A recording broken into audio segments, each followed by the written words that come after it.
Reading 4. Rashomon. Rashomon is the Great Gate of Kyoto, the ancient capital of Japan, which is 106 feet wide by 26 feet long. A cross pillar above, its stone wall 75 feet high, was erected in the 8th century AD when Japan's capital moved to Kyoto. This gate was built in 789. As the administration of the western Kyoto region declined, this gate fell into disrepair. Cracked in many places. Then thieves became a hideout for bandits. Gave shelter to orphans. It was a boring evening. A servant of the samurai was standing under Rashomon Didi's door, waiting for the rain to stop. There was no one else under the ceiling of that wide door. The crimson-colored agaric that had been applied to its large pillar had been torn off. A beetle was sitting on the same pillar. Since the Rashomon door is on Sajuku Road, it was not ruled out that people wearing fiber caps or wearing turbans worn by royalty or other common people could take shelter under that roof until it stops. But that evening there was no sign of anyone else near it except this one person. Over the past few years, the city of Kyoto has been hit by many disasters. Earthquake, storm, fire, etc. Kyoto was greatly devastated by these. According to the stories told by elders, gold, silver or argan leaves were used to pile Buddha and other Buddhist idols on the side of the road and sell them as timber. Repairing the Rashomon Didi door was an impossible task when conditions were such in Kyoto. Foxes and other wild animals had taken advantage of this devastation and made their home in the remains of the Didipuduri. He found shelter among thieves and robbers. Gradually it became customary to bring orphaned corpses and dump them there. No one dared to go near that area, which was like a place where ghosts roamed in the dark. Crows flock here from somewhere. In broad daylight, a shrill howling round the crosspost at the end of the shuttered door. When the horizon turns red after sunset, the flight of crows in the background can be seen in the distance like throwing mustard seeds into the sky. But that day not a single crow was seen. Perhaps the sun had gone down for a long time. The stone slabs had started to be removed here and there. The stone was like grass in the juncture. The servant in the blue kimono is the seventh and last. He was sitting on the pavement and watching the falling rain. His attention shifted to the painful pimple on his right cheek. As already mentioned, the servant was sitting waiting for the rain to stop. But there was no specific intention of what work to do after the rain stopped. It is customary to go to his master's house after the rains have stopped. But before coming here, the boss had fired him. The wealth of the city of Kyoto gradually declined. As a result, his master released the servant who had served him for many years. So surrounded by rain, he had no idea what to do next. The atmosphere also contributed to the depression of this servant of Hein Shaka. There was no sign of the rain that had continued to fall since daybreak. He was engrossed in the thought of how to build his life from tomorrow. Helplessness, vague thoughts protested against his merciless brow.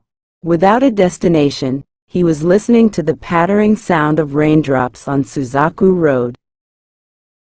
Rashomon covered the door with its blanket and the rain slowly intensified and began to sting like a sleet. The sound of rain could be heard for a long time.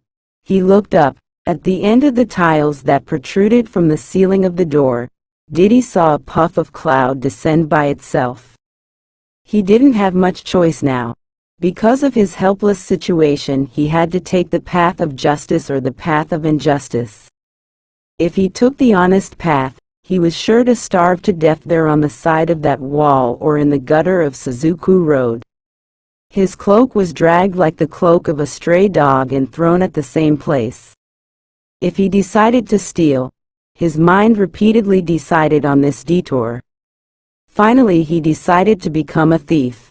But again and again he cried, Although he decided to become a thief because he had no other choice, he did not have enough courage to justify his decision. Having woken up after a terrible sneeze once, his body, shivering in the Kyoto evening chill, craved warm clothing. The evening wind was howling between the doorposts. The beetle that was sitting on the crimson paint smeared on the doorpost had already flown away. Stretching his neck forward, he looked around the door, pulling back the long sleeves of her kimono, which was worn over a thin undergarment. And finding a corner where he could shelter from the cold, he decided to spend the night there.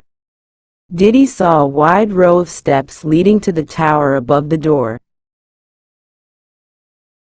There is no one there. If there is, it must be the shrouds of the dead. Careful not to let his sword slip from the scabbard, he stepped onto the first step of the Gomara staircase. In a few seconds he had covered half of the grounds when something moved on the tower. As he crouched like a cat on the wide steps leading to the top of the tower, waiting for another sign of movement, the dim light from the top of the tower reflected faintly on his right cheek. It was the cheek with the acne that was tormenting him under Coppola Cassava's coarse hair. He had expected that there would be only shrouds in the tower. He had ascended only a few steps, when he noticed the light of a fire above and someone walking, dim flickering flames. A yellow light fell on the cobwebs hanging from the ceiling, causing them to flicker eerily. What kind of man might the fire in Rashomon's tower be? That too in this storm? That stranger, the ghost, made him shudder. Without making a sound, the servant crawled up the steep steps and reached the top of the tower. Stretching his neck forward as much as possible, he peered into the tower with fear. As people were talking, there were many sheets lying haphazardly on the floor. As the light of the fire was so dim, he could not count the number of the bundles. Some of the shrouds were clothed and many were found lying naked. Some of them were women's shrouds. All the wrappers lay lazily like zombies with their mouths open, or stood motionless like clay dolls with hands outstretched. They all lay so still and peaceful that one doubted if they had ever been alive. Only their shoulders, chests and torsos stood out in the dim light. The stench of the rotting sheets brought his hand to his nose. The moment he raised his head, his hand slipped. A living form like a weaving ghoul was seen crouching in front of a loom. The figure looked like a gaunt, white-haired, hermit-like old woman. Holding a pine tree in her right hand, she was staring into the face of a long black-haired man. Fear gripped him more than curiosity. Forgetting to breathe for a moment, his head hair and body hair all stood on end. As he watched in horror, the old woman placed the fire on the floorboard and began plucking the long hairs from her head one by one like a monkey crawling with honey on its head. The hairs started coming out smoothly with the movement of her hands. As the hair pulling continued, the fear in his chest began to melt away. Hatred for that old lady started increasing. It went beyond hatred and hardened into enmity against all evils. If someone had asked him at that moment whether he wanted to die of hunger or become a thief, the same question had come before him some time ago, he would not have hesitated to choose death. His hatred for the evil one flared up like a pile of pine logs that the old woman had placed on the ground. Now he had forgotten the fact that he had decided to become a thief just a short time ago, and it was not clear to him why the old woman was plucking the hair of that cloth. So he could not even decide whether her act was good or bad. But in his eyes, on this stormy night, in Rashomon's closed-door tower, the act of plucking the hair from a shrouded head was an unforgivable act. Then, gaining strength in his legs, he got up from the platform. With sword in hand, he stepped forward and stood in front of the old lady. Turning to see him, the girl jumped off the ground and stopped. His eyes were filled with terror. She was still for a moment. After that, She rushed screaming towards Pavadij to get down. "Oh sinner, where are you going?" he screamed and stood across from the old woman who was running away from him. She was trembling with fear. However, she tried to escape. He pushed her to stop her from going. Both of them were entwined, fell on the sheets. They held each other's hands tightly. But it didn't take long for Jayapajaya to decide. In a moment he twisted her hand and made her sit on the ground. Her hand was nothing more than a bone, just a scrap of meat on a chicken leg. As soon as she sat on the corner of the floor, he unsheathed his sword and pressed the silver blade to her nose. "Now tell me, what were you doing there? If not, this sword will have to be used," he insisted. She was silent. She was shaking as if she had an epileptic seizure. Her eyeballs felt as if they were falling out of their sockets. She was gasping for breath. The old woman's life was in his hands. It was the sense of having captured a life that cooled his boiling anger. There was a cold pride and satisfaction. He stared at her and spoke in a calm voice. "Look, I am not a top police officer. A passer-by passing through this door, that's all. I will not tie you up or do anything to you. But what were you doing here?" Then the old woman widened her eyes even more. She stared at him with the red-eyed gaze of a hawk. She moved her lips that curled up to her nose. The movement looked like she was chewing on something. Her jowls, which protruded sharply, moved up and down her throat. Then a hoarse sound like the cry of a crow came out of her throat. "Why was I pulling hair by hair? To crack." Her answer cleared all doubts that had arisen in his confrontation. Kind of disappointed, suddenly she was just a shivering old woman at his feet. Not a knitting ghoul, only the old woman who lived by plucking, braiding and selling her hair to earn a little money earned him a sense of contempt. Fear had left his heart. The previous hatred entered the heart. The old woman sensed the change in him and his feelings. She began to say in her indistinct hoarse voice, still holding the hair that had been pulled out of the shroud in her hands. "You may think that plucking the hair of the women and making chori is the most vile act, but these women can't get any better than this. I was plucking this beautiful black hair. This lady was selling the cut and dried snake meat as dried fish near the soldiers' barracks. She would still be selling it if she hadn't died of the plague.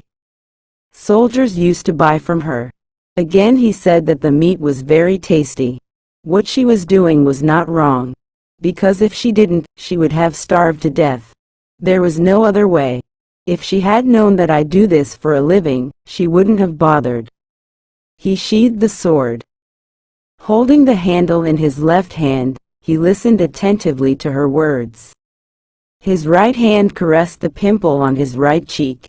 A kind of courage rose in his chest as he listened to her words. Not long after, Didi was sitting by the door with a boldness that he did not have. A strange force pushed him in the opposite direction of the courage in his chest as he held the old woman. There was no more confusion whether to starve or become a thief. Starvation was far from his mind as death was his last option. After she stopped talking, "What you're saying is true. Wasn't that lady bored?" he asked sarcastically. Stopping picking at the pimple, he bent over her, grabbed her neck with his right hand and said sternly, "Then if the right thing to do is to peel you, I will starve to death." He is.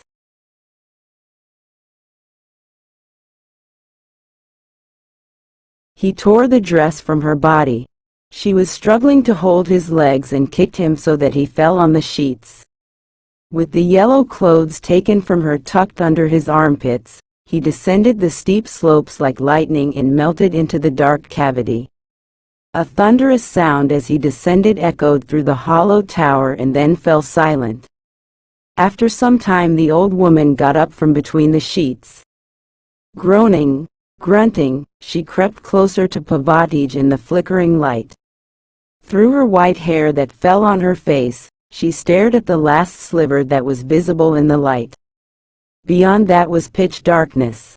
Impenetrable darkness. After that, no one knows what happened to the servant. Author's introduction. K. Puttaswamy. K. Puttaswamy was born in Varajarahulli of Kanakapura Taluk. Degree in Dalit from Kannada University, Hampi. As a journalist, he has worked in various positions in Karnataka Government Information Department, Forest, Environment, Backward Classes Department, Youth and Sports Department, Kannada Book Authority, Bangalore Metropolitan Corporation, Bangalore Development Authority, etc. The main works are Ugama of Jiva Sankila, Javayala, Sinamayana, etc. He has translated the works of Mani Bhumika, Sahasrabuddha, Birendra Bhattacharya, H. G. Wales, Jules Verne, etc. Karnataka Sahitya Akademi Pashasti, State Environment Award, President Swarna Kamal, etc. Rashomon is Akira Kurosawa's best Japanese movie released in 1950. It is internationally known for its story. It is actually based on Akutagawa's short story, In a Grove, published in 1915. K. Translated into Kannada by Puttaswamy.